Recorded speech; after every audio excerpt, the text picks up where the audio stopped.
Welcome back to my channel. আমি আজকে হাতা স্টিচিং করে তোমাদের সাথে শেয়ার করছি। আমি জানি তোমরা সবাই যারা সেলাইয়ের সাথে যুক্ত আছো তারা সবাই পারো, কিন্তু আমি কিভাবে করছি সেটা আজকে শেয়ার করছি। এই হাতা লাগানো, এই যে হাতার লেন্থটা গ্লাস হাতা হবে।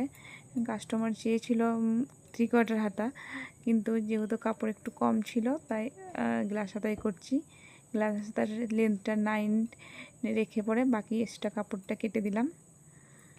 এরপর হাতার মধ্যে শেপ দিয়ে নিলাম। তারপর এবারে অ্যাটাচ করছি।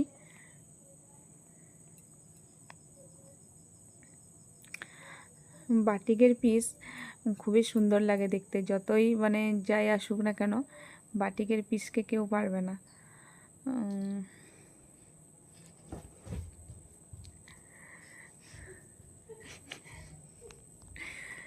আমার হাতাটা প্রায় অলরেডি হয়ে গেল অ্যাটাচ। এই যে এর পুরো লুক